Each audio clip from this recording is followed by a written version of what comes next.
সবাই মিলে গিয়ে যে এইভাবে অ্যাকচুয়ালি করবো তা তো আমরা ভাবতেই পারিনি। আর তারপরে আজকে ভিডিওতে থাকছে কিন্তু ধামাকাদার ডান্স আর অনেক কিছু, ঈদের ফাটাফাটি ডান্স। আর সারাদিন কি হলো সেগুলো জানতে হলে কিন্তু পুরো ভিডিওটা দেখতে হবে। হ্যালো গুলো guys, welcome back to my new টেলিমিনি ব্লগ। তো চলো বেশি বকবক না করে পুরো ভিডিওটা স্টার্ট করি। আর এই পর্যন্ত কিন্তু আমি তোমাদের বিয়ের দুটো মিনি ব্লগ শেয়ার করে ফেলেছি।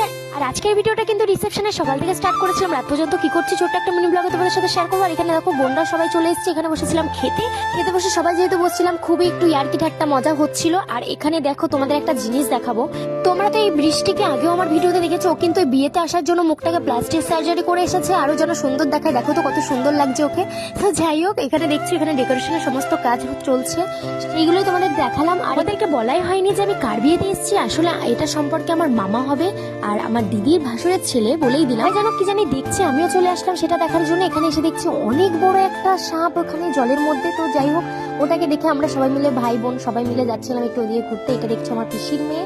এবার ওর কাণ্ড তোমাদের সাথে শেয়ার করি, দেখো ওর কাণ্ডটা খালি দেখো, টক করে মুখের মধ্যে ঢুকিয়ে দিল। আমরা সবাই মিলে ভাবলাম যে কি করবো আমরা সারাটা দিন, তাই আমরা ভাবলাম এখান থেকে অনেকটা দূর একটা আখ বাগান দেখতে পাচ্ছিলাম আমরা, তাই সেখানে আমরা সবাই চলে যাচ্ছিলাম আখ খেতে। মানে মাথায় ওন্নার হাতে জুতো নিয়ে দৌড় মারলাম বাঘ বাগানে। দেখো এখানে ঢুকেই পড়েছি, দিয়ে ভাবলাম না না কারো জমিতে ঢোকাটা উচিত নয়। তো তারপরে আমরা গেছিলাম কিন্তু যে মালিক তার কাছে বলতে যে আমাদের দয়া করে একটা আখ দেবেন। তো তার কাছে যাওয়ার পর কিন্তু আমরা নিরাশ হয়ে ফিরে এসেছি। সে আমাদের আখ দেবে না সেটা আমরা বুঝেই গেছিলাম। ভালোভাবে বলে যখন আখ আমাদের দেবে না তখন আমরা তো ভেবেছিলাম আখ আমরা নিয়েই যাবো। তো তারপরে সে আমাদের ডাকলো, ডেকে বললো আসো একটা আখ নিয়ে যাও। তো তারপর এখানে দেখছো এটা এখান থেকে কেটে তারপর আমাদের দিয়েছিল।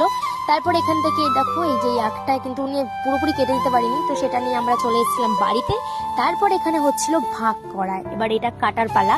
তো তারপর ভালো করে যাই হোক এটাকে সবার জন্য পিস করা হলো। খাওয়া কমপ্লিট করে দেখো আমরা সন্ধ্যাবেলা চলে এসেছি সাজুগুজু করতে। এখানে দেখছো এটা আমার দিদির মেয়ে, ওকে রেডি করিয়ে দিয়ে তারপর আমরা হয়েছিলাম রেডি। আর এতে ফুচকার গন্ধ পেয়ে কিন্তু দৌড় মেরে চলে আসলাম ফুচকা খেতে। আর এই দেখো পেয়ে গেলাম এখানে ফুচকা, আর এখানে একটা করে মুখে ঢুকিয়ে নিলাম এই দেখো। তো তারপরে এই দেখো এটা হচ্ছে আমার ফাইনাল লুক। কেমন লাগছে জানিও, আমি জানি একটু পেতনি পেতনি লাগছে। তো যাই হোক ঠিক আছে, কোনো ব্যাপার না। তারপর এখানে চলে এসেছিলাম সেজে গুজে একদম মেন খাওয়া দাওয়া করতে। তারপর এখানে একটা ভিডিও নেওয়া ছিল, সেটাই কমপ্লিট করলাম। আর এখানে দেখছো নাচানাচি, না দিদি তো নেচে পুরো ফাটিয়ে দিয়েছে। তো চলো দেখা হচ্ছে নেক্সট কোনো মিনি ব্লগে, ততক্ষণ ভালো থেকো।